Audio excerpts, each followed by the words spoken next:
Que alegria poder voltar à igreja do Jaraguá, voltar a Belo Horizonte, esse estado tão querido. Eu não sei se todos vocês sabem, né, mas eu sou mineiro. Sou lá da metrópole de Aimorés. Por que alguém riu, será? Alguém conhece Aimorés aqui? Claro, é mundialmente conhecida, né? Lá perto de Valadares, né? Todo mundo pergunta, onde que é isso, pastor? Tem que dizer, é perto de Valadares. Mas toda a minha família nasceu em Minas Gerais. Se puder botar em outro lugar, por favor. Obrigado. Toda a minha família nasceu em Minas Gerais. Depois nos mudamos para o Espírito Santo. Mas voltar a Minas sempre é uma alegria muito grande. Que bom que você veio nessa noite para juntos estudarmos a palavra de Deus. Obrigado você que é telespectador da Novo Tempo e também aceitou o nosso convite para estar aqui essa noite e juntos aprendermos um pouquinho mais da palavra de Deus. Eu tenho um convite especial a fazer para você. Nós temos não só na TV Novo Tempo, o programa Bíblia Fácil, mas ele também acontece aqui na igreja do Jaraguá, todo sábado às 4:30 da tarde. E sábado que vem, 4:30 da tarde, o tema vai ser o Gênesis e o Armagedon. Olha que tema interessante. Sábado que vem, 4:30 da tarde. E eu queria não só convidar você, como nós temos uma equipe de apoio que está aí com uns formulários. Está aí o formuláriozinho para inscrição da classe bíblica, depois vai entregar. Então você vai poder se inscrever para essa classe sábado que vem, às 4:30 da tarde. E venha participar desse momento de estudo. É a classe bíblica Bíblia Fácil. Todo sábado, 4:30 da tarde, aqui mesmo na igreja do Jaraguá. Queria convidar você a abrir a sua Bíblia comigo em Apocalipse, no primeiro capítulo. Apocalipse capítulo 1. Aí vamos focar nosso estudo nessa noite. Apocalipse no primeiro capítulo. Falando em Apocalipse, nós trouxemos também um livro que eu escrevi recentemente. Me alcança, por favor, esse livro aqui. Aqueles que desejarem, vai estar lá fora à disposição. Apocalipse, a batalha final. São mais de 300 páginas a respeito do livro do Apocalipse. Quem tiver interesse em adquirir, lá fora vai ter à disposição. Nós buscamos entre os autores atuais, doutores na área, para ver o que de fato ensinam a respeito do Apocalipse e trazemos uma visão clara nesse livro. Tem gente que tem medo do Apocalipse. Já ouviu isso? Eu tenho medo de Apocalipse. Mas nós não precisamos temer, porque o livro do Apocalipse, o tema central dele é Jesus Cristo. Ele fala de Jesus. Capítulo 1. Quem é Jesus? É aquele que caminha entre os castiçais de ouro. E ele é o Cristo ressurreto que aparece para João 65 anos depois da crucifixão. E ele declara para João: eu sou aquele que esteve morto, mas estou vivo e tenho as chaves da morte e do inferno. Nos capítulos 2 e 3, Jesus é aquele que lidera 7 igrejas. São 7 períodos da história. E esses 7 períodos vai desde o nascimento dele, ou desde o primeiro século, até os dias da volta dele. Éfeso, Esmirna, Pérgamo, Tiatira, Sardes, Filadélfia e Laodiceia. 7 igrejas. No capítulo 4, Jesus é aquele que está no trono com o Pai e recebe a adoração dos 24 anciãos e dos 4 seres viventes. No capítulo 5, ele é o cordeiro que foi morto e é digno de abrir o livro selado com 7 selos. No capítulo 6, ele abre o livro selado com 7 selos. E cada selo que se rompe é um evento da história que é deslumbrado diante do povo de Deus. No capítulo 7, Cristo conduz os 144 mil através da grande tribulação. Nos capítulos 8 e 9, ele toca 7 trombetas. E cada trombeta é um anúncio de um juízo, a iminência de um juízo e a necessidade de um preparo. No capítulo 10, Cristo é aquele que conduz o seu povo pela experiência do livrinho doce e amargo. No capítulo 11, ele ressuscita as 2 testemunhas de luto, o Antigo e Novo Testamento. No capítulo 12, ele leva leva a sua igreja para o deserto, e lá ele fica com ela 1260 anos. No capítulo 13 ele vence 2 bestas, uma que sai da terra e uma que sai do mar. No capítulo 14 ele evangeliza o mundo com 3 mensagens. No 15 ele termina a sua obra no santuário. No 16 ele derrama 7 pragas sobre os impenitentes. No 17 ele vence a besta escarlate e a prostituta. No 18 ele derrota a Babilônia. No 19 ele volta montado no cavalo branco. No 20 ele aprisiona e destrói Satanás. No 21 ele estabelece a Nova Jerusalém. E no 22 ele devolve para nós o Éden. Cristo é o centro do Apocalipse. Você não precisa temer esse livro. Ele nos enche de esperança. Infelizmente, para alguns, o Apocalipse é um livro selado, mas nós temos que olhar com mais carinho para esse livro. E nessa noite queremos olhar para o primeiro capítulo e entender alguma coisinha a mais a respeito dele. Mas nós temos um hábito, e quem assiste o Bíblia Fácil, por falar nisso, quem é que assiste o Bíblia Fácil aqui? Deixa eu ver a mão. Bom, obrigado. Quem não assiste ainda está convidado, sábado que vem 2h30, não durma, assista. Depois vem para a classe aqui, Bíblia Fácil, 4h30. Vamos orar antes de começar o estudo da Bíblia, como é nosso hábito. Feche seus olhos. Pai querido, muito obrigado por estarmos na Tua casa mais uma vez. Queremos aprender um pouquinho mais do Teu livro sagrado. Queremos convidar ao Deus Espírito Santo que esteja conosco mais uma vez. O mesmo Espírito que esteve com João na ilha de Patmos e o inspirou a escrever o Apocalipse. Que o Senhor possa estar conosco nessa noite, atuando em nossas mentes, nos fazendo conhecer a Tua vontade e atuando em nosso coração, nos fazendo aceitá-la. Nessa noite, iremos testemunhar mais um milagre. E ao testemunharmos esse milagre, que o Teu Espírito opere em nosso coração o milagre que o Senhor deseja efetuar. Obrigado por Teus filhos e filhas que até aqui chegaram. Que o Teu Espírito possa abraçar cada um deles. Que nós tenhamos uma noite muito feliz na Tua presença. Em nome de Cristo nós te oramos. Amém.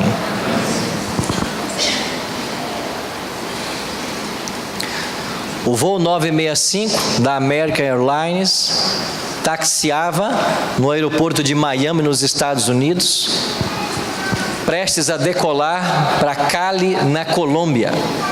O voo estava atrasado. O piloto disse que eles tentariam compensar um pouco do atraso em rota.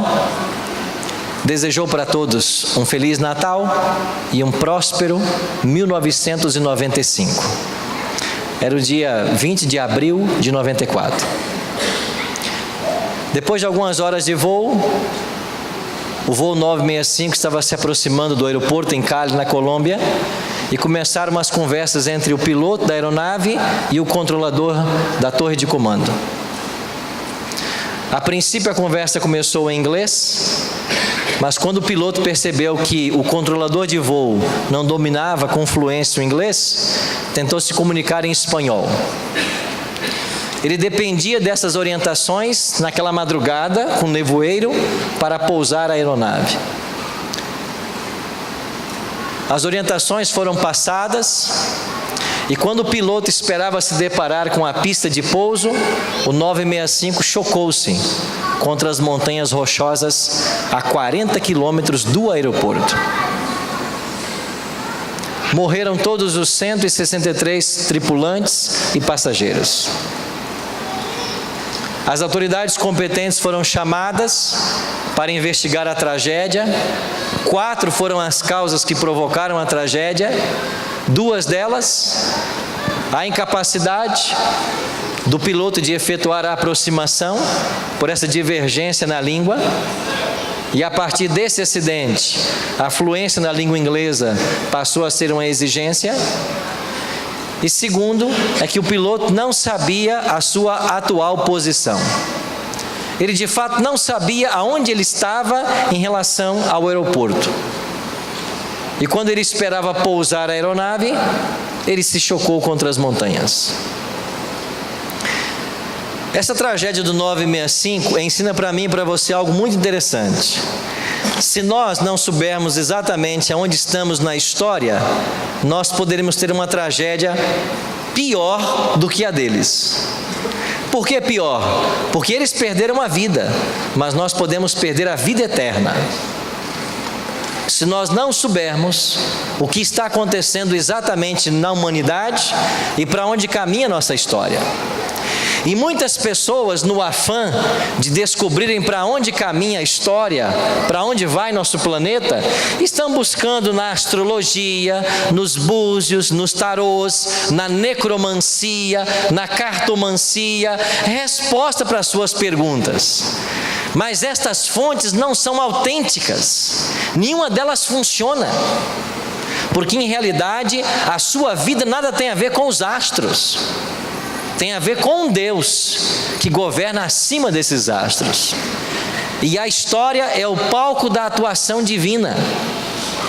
Então é Deus que controla a história, e Ele está conduzindo a sua história, a história desse planeta, para um final feliz. E aqueles que embarcarem nessa viagem, que tiverem consciência da direção divina e de seus planos, finalmente serão salvos. Então eu e você só temos uma chance, só temos uma vida, só temos uma oportunidade, se teremos ou não a vida eterna.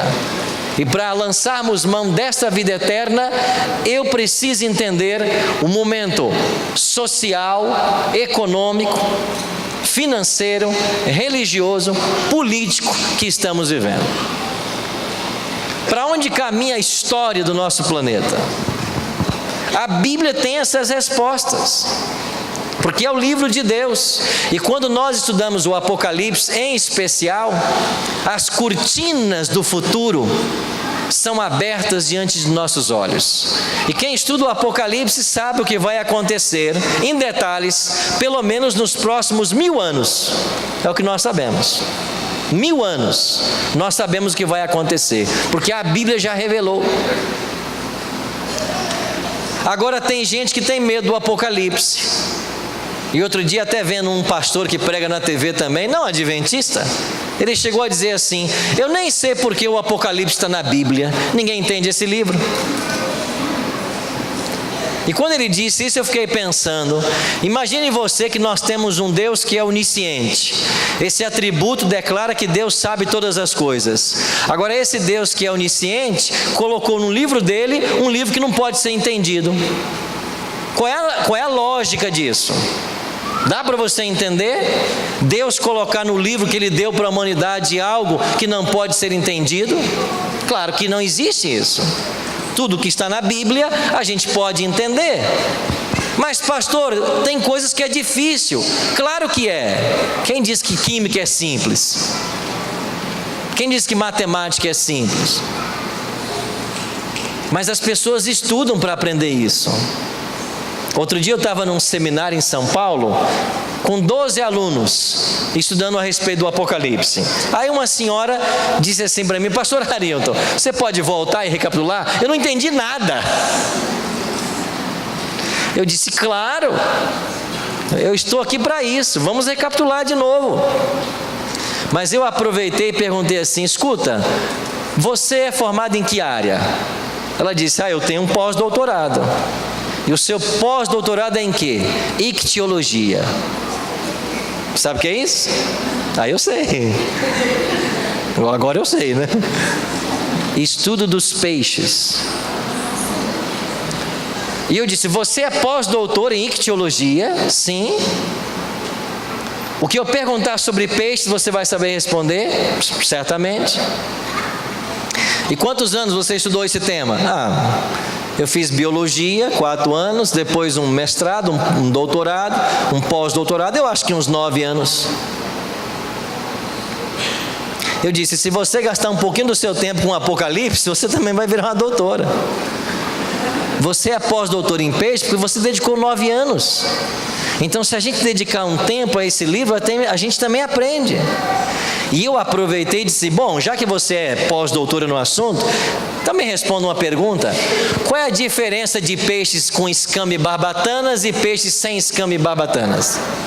Ela disse, é muito simples. Os peixes que não têm escamas e barbatanas, eles possuem uma enzima prejudicial à saúde. Eu disse, você está brincando? Não, é verdade. A ciência mostra isso. É mesmo. Eu disse, então pega agora essa Bíblia sua aí e abra para mim Levítico 11. Ela foi e abriu. Eu disse, agora leia os versos aí. Eu acho que é o 13, 14 que eu dei para ela, que fala sobre os peixes. E a Bíblia em Levítico 11 diz que você não deve comer peixe sem escama e barbatana. E quando ela leu isso, mas a Bíblia fala isso? Eu disse, bom, você acabou de ler. E quem escreveu isso? Um tal de Moisés. E onde ele aprendeu isso? Ele fez uma faculdade no deserto. E a partir desse dia, essa pós-doutora se apaixonou pela Bíblia. Como que pode esse livro falar disso no tempo de Moisés? E a gente está descobrindo isso agora. Quantas coisas nós teríamos descoberto antes, se olhássemos mais para a Bíblia? Eu comprei essa semana um livro que me indicaram, The World is Flat. É de um jornalista do New York Times, falando justamente a respeito dos dias que estamos vivendo. E esse livro começa contando a respeito do mito que existia de que a Terra é plana e que havia algum momento que havia um grande abismo, por isso the world is flat. E aí de repente se descobre que a Terra era redonda. E você sabe que pessoas até morreram por declararem isso, porque a crença era outra, que a Terra era plana. Aí você vai para Jó, o primeiro livro da Bíblia, e ele diz que a Terra é redonda. Então, se nós olhássemos mais para a Bíblia, o brasileiro Santos Dumont inventou o avião. E hoje a gente corta o mundo de avião. Por que Santos Dumont inventou o avião? Porque um dia se descobriu de que o vento tem peso e de que um objeto mais pesado que o vento poderia voar. Então só se inventou o avião porque se descobriu que o vento tem peso. E é por isso que você, quando está num veículo e você põe a mão para fora e você sente a força do vento. Aí você pega Jó, o primeiro livro da Bíblia, e Jó diz que o vento tem peso. Se olhassem para a Bíblia, eu acho que os discípulos teriam voado da Galileia para outras regiões. O avião teria sido inventado no passado. Mas as pessoas duvidam desse livro e depois querem viver em suas próprias teorias. Então esse livro, ele não está fechado. Quando lemos a Bíblia, o Apocalipse é luz derramada sobre o nosso planeta. E qual é o tema central do Apocalipse? Leia comigo o Apocalipse 1, verso 7. O que nós lemos lá? Eis que vem com as nuvens e todo olho verá, até quantos o traspassaram, e todas as tribos da terra se lamentarão sobre eles, certamente. Primeiro capítulo de Apocalipse declara: eis que vem com as nuvens. Último capítulo, 22. Eis que venho sem demora. E comigo está o quê? Galardão que tenho para retribuir a cada um segundo as suas obras. Quando começa o Apocalipse, eis que vem com as nuvens. Quando termina o Apocalipse, eis que venho sem demora. Ou seja, do início ao fim, o tema central desse livro é a volta de Jesus. A volta de Cristo será o maior acontecimento da história humana, porque ela dará fim ao pecado, vai estabelecer uma nova terra, e os salvos receberão a vida eterna, nesse exato momento que Jesus voltar. Essa é a grande esperança do cristão. E se eu e você estamos aqui dentro de uma igreja essa noite, é porque há em nosso coração a esperança de um dia vivermos eternamente, ao lado dele. E nessa noite eu queria responder com vocês a duas perguntas. Primeira delas, por que é que Jesus tem que voltar? Segunda, quem é esse que vem com as nuvens? Por que é que Jesus tem que voltar? Eu estava em Curitiba, um tempo atrás, num culto de domingo à noite, como hoje, e quando terminou o culto, eu fui para a porta da igreja cumprimentar as pessoas. Aproximou-se uma senhora e disse: pastor, eu trouxe à igreja hoje uma amiga, ela está precisando de oração, o senhor podia orar por ela? E eu me virei para essa senhora e disse: você está precisando de oração? Qual é o seu pedido? Ela disse: pastor, há 6 meses eu era uma mulher casada, vivia com meu esposo e minhas 2 filhinhas de 3 e 5 anos. Meu esposo tornou-se um homem violento e eu e minhas filhas começamos a ser ameaçadas. Há 4 meses eu pedi o divórcio, me separei de meu esposo e fui morar numa outra casa. Há 2 meses ele foi lá em casa, pegou nossas filhinhas para passear e enforcou as 2. E depois se enforcou. O senhor pode orar por mim? Na ocasião eu tinha 2 garotos, 2 filhos. E eu fiquei pensando, como que uma mãe dorme, sabendo que no quarto ao lado, as 2 filhinhas que por 3 e 5 anos ela pôs para dormir toda noite, não estão lá. Como que dorme? Você entende por que Jesus tem que voltar? O Brasil foi aturdido meses atrás, quando veio a notícia de que em Linhares, no Espírito Santo, um pastor evangélico estuprou seu filho de 5 anos e o coleguinha dele, e depois colocou fogo nos 2. Um pai estuprar um filho de 5 anos e depois colocar fogo. É por isso que Jesus tem que voltar. Eu, na minha infância, 5 para 6 anos de idade, acordei muitas madrugadas com um barulho de panelas na cozinha. Era minha mãe preparando uma marmita para meu pai. E antes que o sol nascesse, meu pai saía para trabalhar e ele só voltava posto o sol. 25 anos trabalhando para uma empresa. E depois de 25 anos de trabalho, a empresa mandou meu pai embora sem R$1 de direito trabalhista. O meu pai e os colegas de trabalho dele entraram na justiça contra a empresa. E meu pai morreu lutando na justiça, sem ver 1 centavo de 25 anos de direito trabalhista. É por isso que Jesus tem que voltar.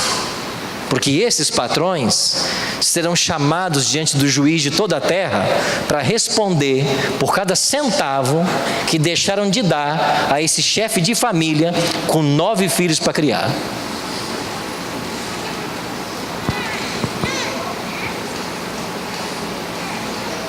Eu vi outro dia uma reportagem a respeito do município mais pobre do Brasil.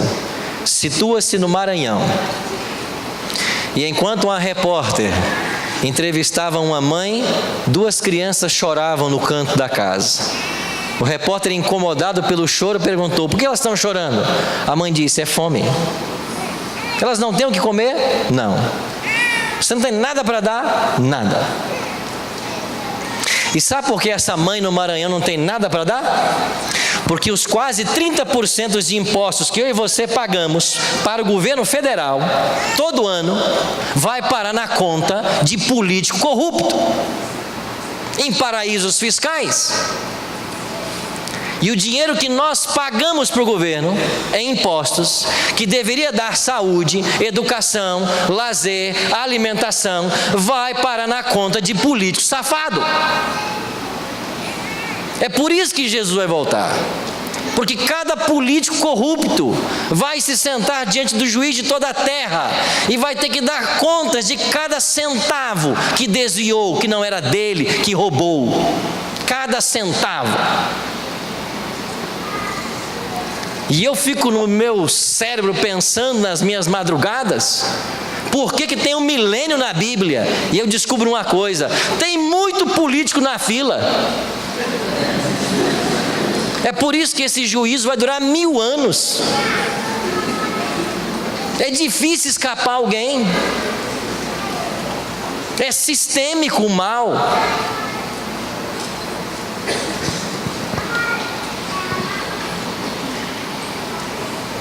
E não é só na política, em qualquer segmento.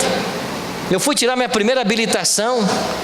Eu fiz todo o percurso com um fiscal do Detran. Quando eu estacionei o carro, ele olhou para mim: você reprovou. Ué, reprovei? Como assim? Ah, você não deu seta lá, não sei, mas eu dei. Não deu, está reprovado. Mas olha, me dá aí um dinheirinho que eu vou passar você. Mas eu não cometi infração. Bom, você quer passar ou não?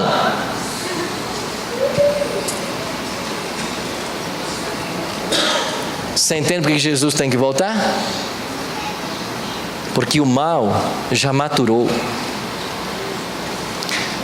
Nunca vou me esquecer de uma frase que ouvi da esposa do pastor Billy Graham, que faleceu recentemente, Ruth Graham. Ela disse assim: se Jesus não voltar logo, ele vai ter que pedir desculpas para Sodoma e Gomorra. Em outras palavras, o nosso mundo está tão pior que Sodoma e Gomorra, que parece que por muito menos Deus destruiu as cidades. Então, se ele não voltar logo, vai ter que pedir desculpa para eles. Amigos, e não tem solução para o nosso planeta, a não ser a volta de Cristo. Porque há dentro do ser humano um pecado que domina a natureza. E além daqueles que se submetem, a não ser aqueles que se submetem à influência do Espírito Santo e deixam-se ser guiados por esse Espírito, a tendência do homem é praticar sempre o mal, a corrupção, é pisar nas pessoas, é querer subir a qualquer custo. E hoje 3 coisas fascinam as pessoas: móveis, imóveis e automóveis. É isso que fascina o mundo. E não importa o preço que se tenha para pagar, é isso que eu quero. É por isso que Jesus tem que voltar. Segunda pergunta: quem é esse que volta com as nuvens? E aqui no primeiro capítulo de Apocalipse, eu encontro 2 características. A primeira delas aparece aqui no versículo 5, que diz assim: e da parte de Jesus Cristo, a fiel testemunha, o primogênito dos mortos e o soberano dos reis da terra, aquele que nos ama e pelo seu sangue nos libertou dos nossos pecados. Sabe qual é a grande verdade que o Apocalipse apresenta a respeito desse Cristo que volta? Ele nos ama. Deus nos ama. João, o autor de Apocalipse, também chamado discípulo do amor, lá no Evangelho, quando ele quis escrever sobre esse amor, ele não encontrou palavras adequadas. Aí ele disse assim: porque Deus amou o mundo de tal maneira. Ele não achou uma palavra exata. Como que ele amou? De tal maneira. É assim que Deus ama. Bom, se eu perguntasse para você, quem é a pessoa que você mais ama nessa vida? A resposta está pronta aí? Está na ponta da língua? Quem é a pessoa que você mais ama nessa vida? Para alguns aqui vai ser o esposo, a esposa, um filho, uma filha, um pai, uma mãe, mas certamente você tem essa resposta. Quem é a pessoa que você mais ama? Aí eu pergunto: por que você ama essa pessoa? Na maioria das vezes é porque existe reciprocidade. é porque nós buscamos fazer feliz e a pessoa faz o mesmo. Mas Deus não ama assim. Deus ama de forma incondicional. Eu vou apresentar para você as pessoas que eu mais amo nessa vida. Aí estão elas: Juliana, Lucas, Rafael e Mateus. 2014, 2015, descansei. 2016.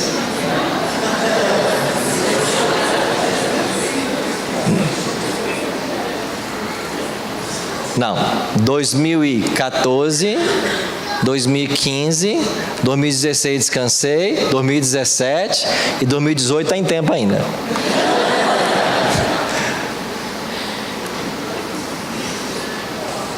A gente viaja muito, né?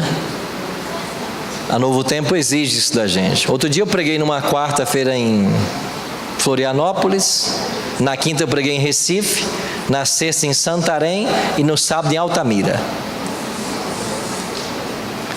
E tem dias que você chega em casa, eu vou chegar em casa quarta-feira. Você chega cansado das viagens, aí você toma um banho, vai para a cama e na melhor hora do sono, 1 da manhã, alguém grita lá no quarto. Às vezes é um, às vezes é outro. 4 anos, 2 anos e 8 meses. Quando eu estou viajando, minha esposa cuida. Quando eu estou em casa, eu cuido. Elaine, eu que dou banho, eu que dou comida, eu que ponho para dormir. Os 3. E há uma coisa que eu faço com os meus filhos quando eu estou em casa toda noite. Quando eu ponho para dormir, eu digo para eles assim, na hora que eles estão quase adormecendo: o Pai ama você.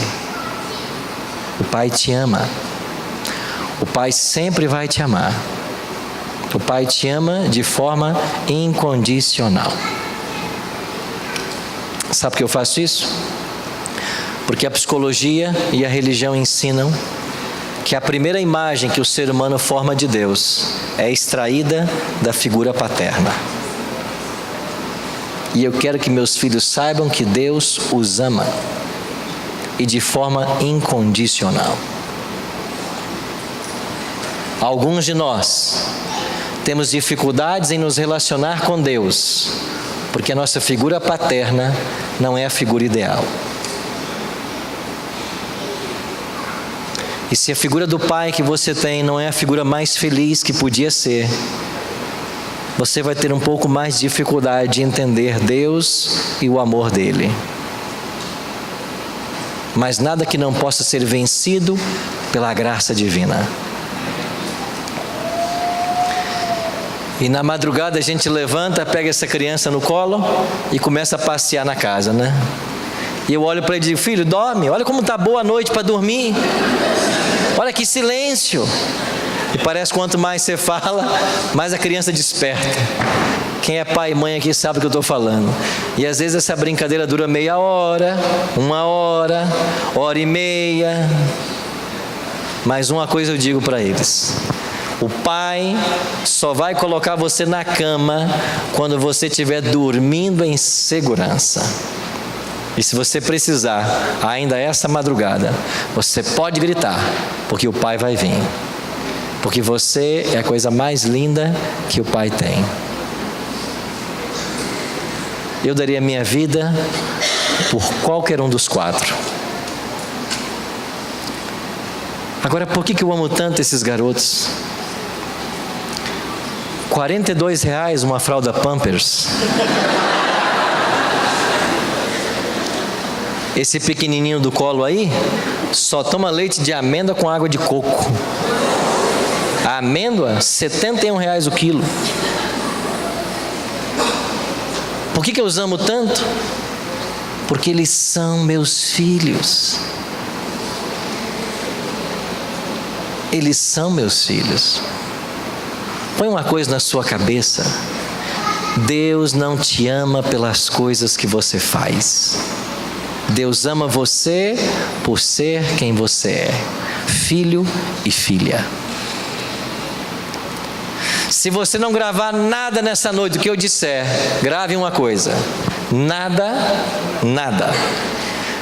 do que você faça vai levar Deus a te amar menos, porque Deus não ama você pelas coisas que você faz. Talvez a sua semana não foi perfeita. Talvez hoje você fez coisas das quais você não se orgulha. Pede perdão, levanta a cabeça, toca a sua vida, porque o Pai te ama. Nada vai mudar isso. Nada do que você faça vai levar Deus a te amar menos, porque Ele não te ama pelas coisas que você faz. Quando Cristo quis ensinar isso para nós, Ele contou uma das mais belas histórias da Bíblia. E Ele disse que um filho, depois de desejar a morte do pai, pegou a metade dos seus bens e foi para uma terra distante e gastou tudo com prostitutas e falsos amigos. E depois voltou de mãos vazias. Mas para mim a parte mais linda da história é quando Jesus diz assim: vinha o filho ainda longe, quando o pai o avistou. Sabe o que essa história ensina para mim e para você?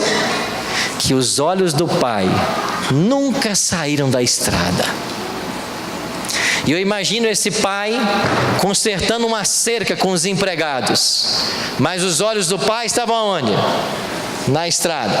Eu imagino esse pai tosquiando as ovelhas com os empregados da fazenda, mas os olhos estavam onde?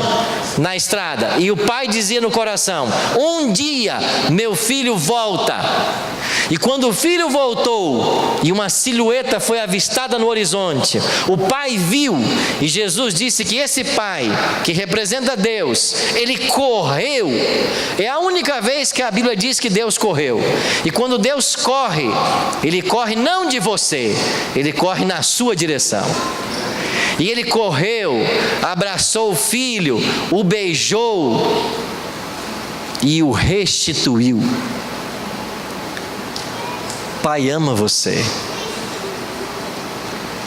O Pai nunca perdeu a esperança de que um dia você volte.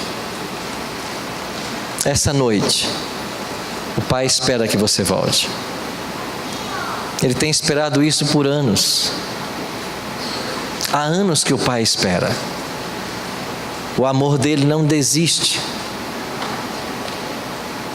E nessa noite, muitos aqui terão a chance de voltar para os braços do Pai.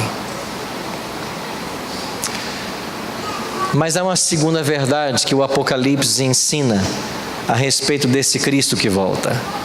E eu queria terminar com isso.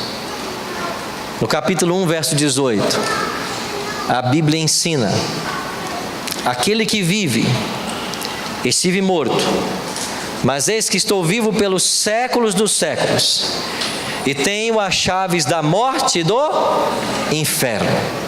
Da morte e da sepultura deveria ser a melhor tradução. Cristo tem as chaves da morte e da sepultura, ou seja, todas as pessoas que morreram, um dia Cristo as trará à vida. Os ímpios viverão para serem destruídos eternamente, mas os salvos viverão para receber a recompensa, a coroa da vida eterna.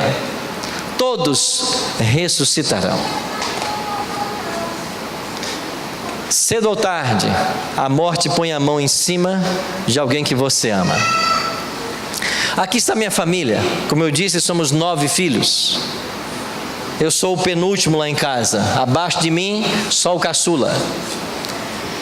E esses 9 filhos deram para meus pais, José e Adelaide, 25 netos, 13 bisnetos e 2 tataranetos. Junta primos e tios, no Natal, 70 pessoas. E todo Natal a gente se reúne. É uma tradição de família. E todas as vezes que nós nos reunimos no Natal, quando termina o dia e todos estão voltando para casa, eu sempre comentava com um outro irmão que também é pastor no Espírito Santo, e a gente fazia a seguinte pergunta: até quando vai ser assim? Quando é que vai faltar um? Quem vai ser o primeiro? Porque cedo ou tarde isso vai acontecer. Nós não sabíamos, mas esse irmão seria o primeiro a ser levado. Ele chegou do trabalho na madrugada, dirigia um caminhão, e às 6 da manhã, um motorista da empresa o levaria para casa. Ele disse para os amigos: eu vou ficar aqui, sentado no volante mesmo do caminhão, cochilando, e quando chegar o motorista, vocês me acordem. 6 da manhã o motorista chegou, e quando foram acordá-lo, aí sentado no volante, ele morreu. 51 anos, nenhuma doença. Morreu, segundo a ciência, a medicina, causas desconhecidas. E num domingo, que chovia muito, eu tive que fazer o sepultamento desse irmão. Não foi fácil para mim, porque esse irmão, em especial, foi um irmão que mais me apoiou em meus estudos. Quando eu estudava nas primeiras séries, nos primeiros anos na escola, eu levava meus livros escolares dentro de uma sacola de arroz, essa de 5 quilos. Minha mãe cortava com muito carinho, e aí a gente colocava os livros e levava para a escola. Um dia ele chegou em casa com um pacote e disse: aqui é um presente para você. E quando eu abri, era uma mochila de colocar nas costas. Eu joguei minha sacolinha de arroz fora, coloquei os livros dentro, coloquei a mochila nas costas e adormeci assim, esperando que amanhã chegasse para ir para a escola. Ele disse para mim: Arilton, aqui em casa todos começamos a trabalhar cedo. Tivemos que parar de estudar para trabalhar. Você não faça isso. Trabalhe também como você já trabalha, mas estuda. E eu fui lá em casa o primeiro a terminar o ensino médio, mesmo sendo o penúltimo mais novo. O primeiro a cursar uma faculdade. E um dia eu cheguei em casa e disse para ele: Dão, eu passei no vestibular. E ele começou a chorar. Eu disse: eu achei que você ficaria feliz com a notícia. Ele disse: eu estou, mas você vai ser o primeiro irmão que vai para longe. Nós nunca nos separamos. E de fato eu fui o primeiro a sair de casa, ir para a Bahia e lá em Feira de Santana ficar 4 anos estudando.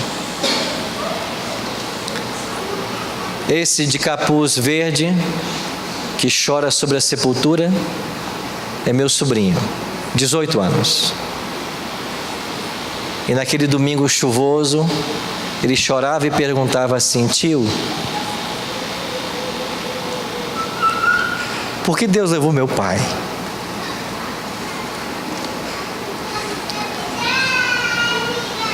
Os irmãos sempre gostaram de futebol, 7 homens. E no próximo jogo de futebol, meu sobrinho não ia com a gente. Um dia me disseram: ele nunca mais pisou num campo, porque ele ia sempre com o pai. E sem o pai, ele não quer ir mais. O que você diz para uma garota que dali a 4 meses ela vai estar entrando numa igreja com seu novo marido ou seu marido, e o pai não vai entrar com ela?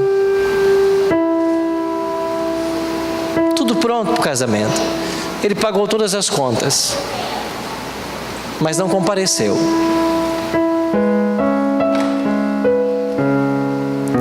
O que você diz para um garotinho de 12 anos que a referência dele morreu, que ele vai ter que dormir aquela noite sem ver o pai dele?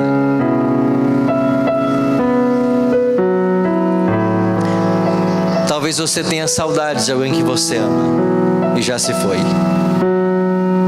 Eu vim aqui dizer para você que os dias estão contados e nós vamos ter um grande reencontro. Cristo disse que Ele vai voltar e Ele vai devolver as pessoas que nós amamos. Eu quero ver meu irmão de novo. Eu quero ver meu pai, que tanto trabalhou para sustentar nossa família, que morreu injustiçado. Eu quero que ele veja que a vida não é assim, que Deus não vai ignorar os fatos, que Deus não vai permitir que injustiças aconteçam. Ele vai ser justo com todos. É por isso que eu quero que Jesus volte. É por isso que na palavra de Deus existem versos tão preciosos, e um deles diz que a morte está com seus dias contados. Diz que nós vamos ter um novo céu e uma nova terra, pois o primeiro céu e a primeira terra vão passar e o mar não vai mais existir. E então o Apocalipse nos promete que Deus vai enxugar dos nossos olhos toda lágrima, e a morte já não existirá. Já não haverá pranto, nem luto, nem dor, porque as primeiras coisas são passadas. Agora essa cidade, esse novo céu e essa nova terra que Deus está preparando é para todos. Há lugar para todos, mas nem todos querem, porque há uma condição. E aqui no mesmo capítulo 21 de Apocalipse, nós encontramos a condição da vida eterna. João escreveu assim: nela, na Nova Jerusalém, nunca jamais penetrará coisa alguma contaminada, nem o que pratica a abominação e a mentira, mas somente os inscritos no livro da vida do Cordeiro. É isso mesmo.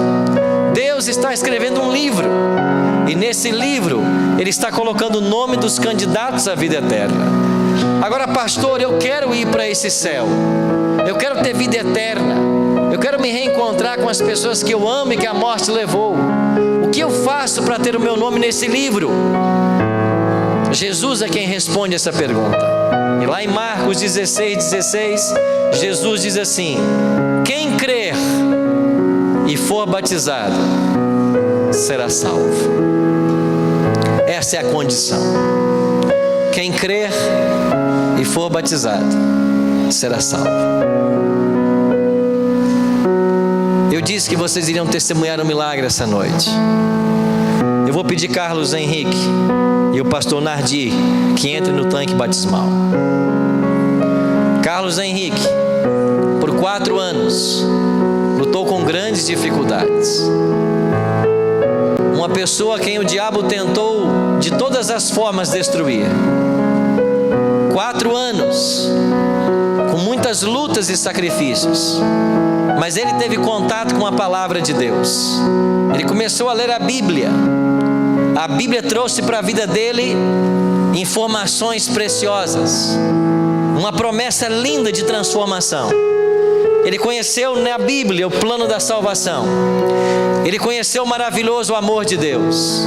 O homem do Calvário alcançou o coração dele. Ele resolveu entregar sua vida a Cristo. E nesse domingo à noite, ele vem aqui publicamente dizer para todos nós de que o coração dele é de Jesus.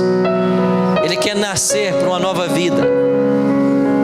Agora, meus queridos, Jesus foi muito claro para mim, para você e também para o Carlos. Quer ser salvo? Quem crer e for batizado será salvo. Tem que crer em Cristo como Salvador pessoal. Tem que passar pelo batismo. Que batismo, pastor? Esse batismo por imersão nas águas. Mas pastor, e eu que fui batizado quando criança, bebê? Esse não vale. Por que não vale, pastor? Porque não tem na Bíblia. A Bíblia não apoia batismo de crianças. Eu também fui batizado com 2 meses. Minha mãe me levou para ser batizado. Por mais sincera que Dona Adelaide tenha sido, esse batismo não tem valor nenhum, porque não tem nesse livro um único verso dizendo para batizar recém-nascido. Pastor, eu fui batizado adulto, mas por aspersão ou por infusão, não vale, porque não tem isso na Bíblia. Na Bíblia só tem um batismo: mergulhando nas águas. Porque a própria palavra, na sua raiz etimológica, quer dizer 3 coisas: mergulhar, imergir, afundar. Ninguém está batizado a não ser que seja mergulhado. E ninguém pode ser batizado a não ser que creia que Jesus é o Filho de Deus, a não ser que estude a palavra, se arrependa e então peça para ser batizado. E uma criança recém-nascida não pode fazer isso. É por isso que a Bíblia não apoia. Mas agora que temos consciência do momento que estamos vivendo, do Cristo que está voltando, eu preciso passar por esse batismo. E antes que o pastor Nardi batize o Carlos nessa noite, eu tenho um convite para você. Nós vamos ter uma música agora. Quem vai cantar? Você, meu jovem. Pegue seu microfone. Enquanto essa música for cantada, eu tenho um convite a fazer para você. Você quer ir para o céu? Você quer vida eterna? Você quer se reencontrar com as pessoas que você ama e que a morte levou?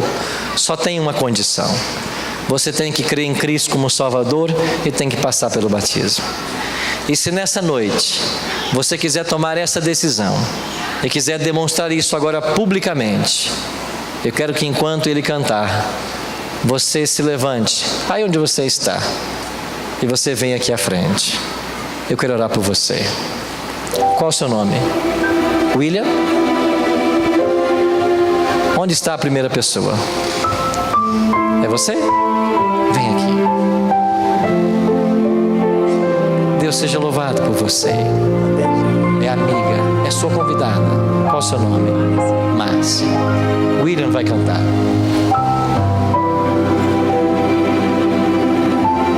Pode soltar playback. É esse? Enquanto o William cantar, você vem. Se levante e vem. O Deus que eu conheço é poderoso. Você quer aceitar Cristo como Salvador? Não se limita ao tempo ou lugar. Conhece o final desde o princípio. Não teve um início, não vai ter um fim.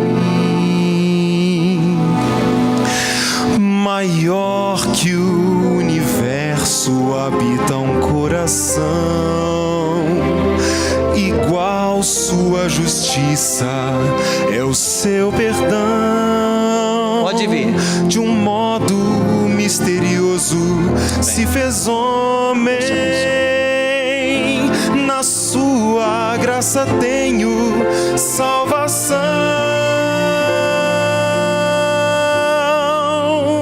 O Deus que eu conheço deixa a coroa e vem em busca dos perdidos. Se levante e venha. Vem aqui. Não se intimida Convite pra você. ante a dor e o sacrifício.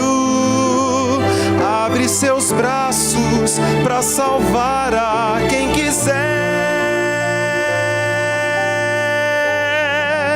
O Deus que eu conheço faria tudo outra vez se precisasse. Não faz além do que alguém imaginasse, pois bem maior que a sua glória é o seu amor.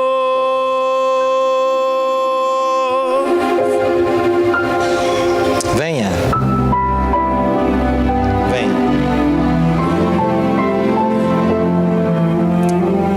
Que Deus te abençoe. Pode vir. O Deus que eu conheço é diferente. Vai fundo quando o assunto é salvação. Entrega a própria vida pelos filhos, morrendo pendurado numa rude cruz. Maior que o universo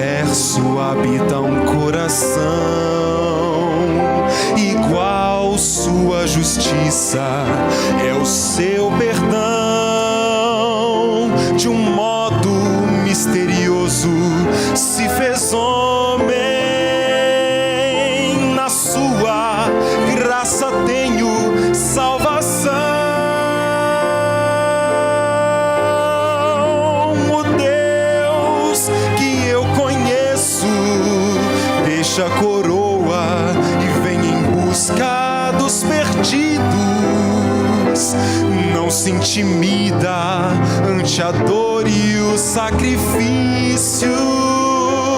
Abre seus braços para salvar a quem quiser. O Deus que eu conheço faria tudo outra vez se precisasse. Não faz além do que alguém imaginasse, pois bem maior que a sua glória é o seu amor.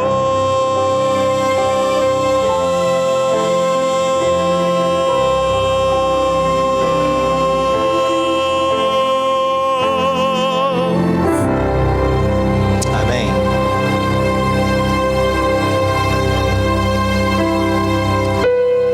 Louvado seja Deus por esses que aqui à frente estão. Mas tem muita gente aí sentada ainda, que precisa nessa noite se levantar e vir aqui à frente. O Espírito Santo está chamando você. Eu sei que não é fácil. Eu sei que nesse momento parece que um peso segura você sentado.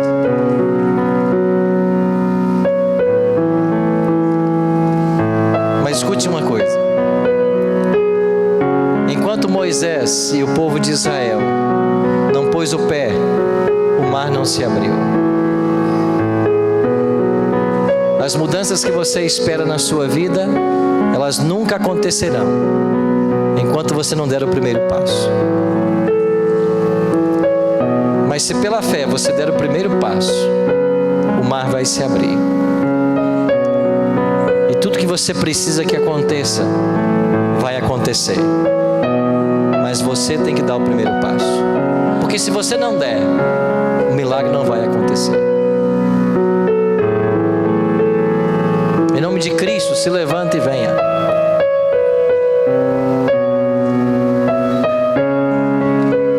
Talvez tenhamos nessa noite alguém que um dia já foi membro da igreja. Por esses motivos que a vida tem, você se afastou. Nessa noite o convite é para que você tome a decisão de se rebatizar. Você até pode ter mágoas da igreja, mas Deus não fez nada com você. Nessa noite você precisa escolher voltar. Onde você está? Se levanta e vem aqui. Tome agora a sua decisão. Volta para os braços de Cristo. Ele está esperando você. Você precisa dar esse passo para que o mar se abra, para que as coisas aconteçam. Usar a pouca fé que você tem, mas Deus vai cuidar de você. E Deus vai te ajudar.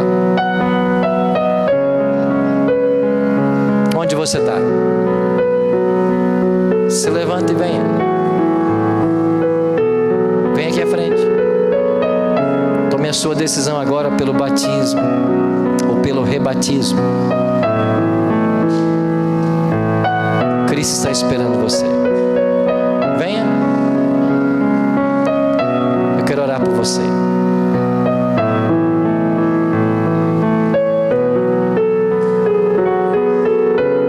Onde você está? O Espírito Santo está te chamando. Se levanta e venha. Não espere mais. Hoje é a noite da sua salvação. Hoje é o dia de voltar.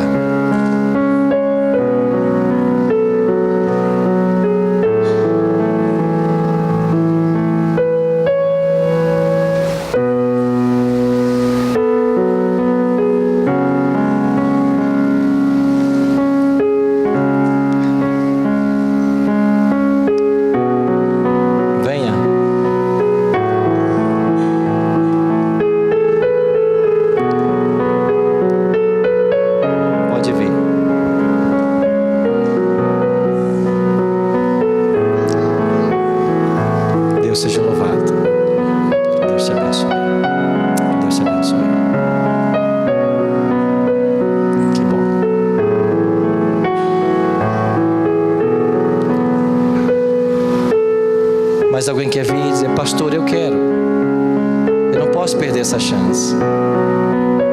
Sabe por quê? Porque outro dia em São Paulo, eu batizei um senhor, no sábado à noite, 9 da noite. No domingo de manhã, o pastor me ligou e disse: pastor Arilton, está lembrado daquele senhor que nós batizamos ontem? Eu disse: sim. Ele acabou de infartar. Ele não sabia. Ele tinha 12 horas. Mas antes que as 12 horas acabassem, ele tomou a maior decisão da vida dele. Ele se entregou a Cristo. Você não sabe quanto tempo você tem. Você não pode ficar brincando com salvação. Você não sabe o dia de amanhã. Então, se o Espírito chamar você, não resista. Porque cada vez que você resiste, o mal vence. A decisão fica mais difícil. Porque tem que ser pela fé. A entrega tem que ser pela fé. E você não sabe quanto tempo você tem. Antes que eu ore, alguém mais quer vir e dizer: pastor, eu quero tomar a minha decisão agora. Você quer vir? Se levanta e venha.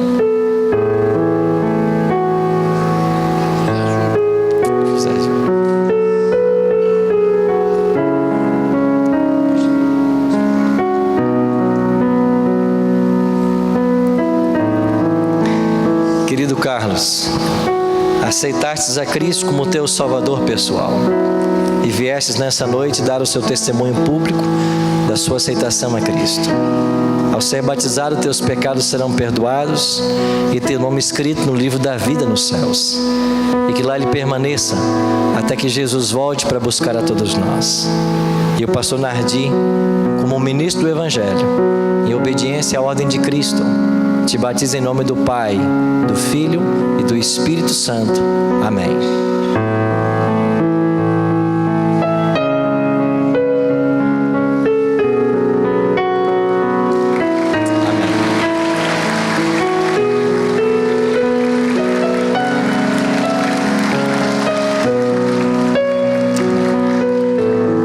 Que bom que vocês vieram.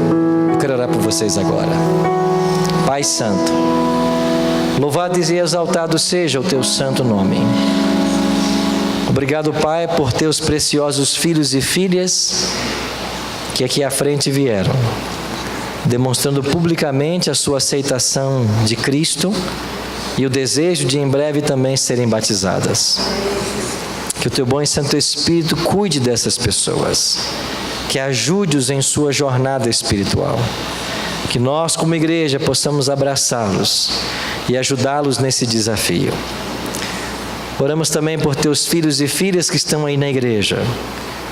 Muitos deles sentiram também o toque do teu Espírito, mas não tiveram coragem de se levantar e vir. Por favor, Senhor Deus, trabalha mais no coração deles ainda. Que o teu Espírito também possa abraçá-los.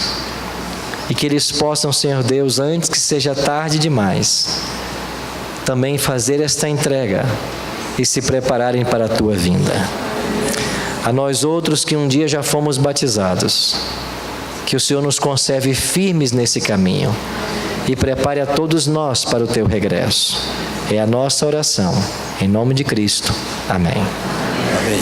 Amém. Vou pedir à equipe de apoio que tome aqui o nome e o telefone dos nossos amigos aqui à frente, para que nós possamos orar por eles.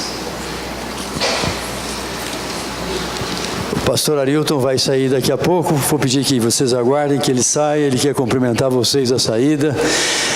Nós talvez não tenhamos livros para todos aqueles que queiram. Temos apenas 41 livros. Se você ficar sem, dá o seu nome. Tem uma equipe lá fora que poderá te atender. Eu tenho aqui em minhas mãos a inscrição para a classe bíblica. A classe bíblica que vamos começar que estamos convidando você para o próximo sábado às 16h30.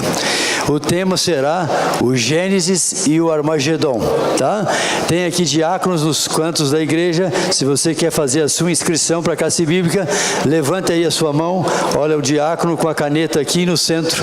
Você poderá preencher a sua inscrição. Que Deus abençoe a todos. Tenham todos uma boa semana e de muitas bênçãos.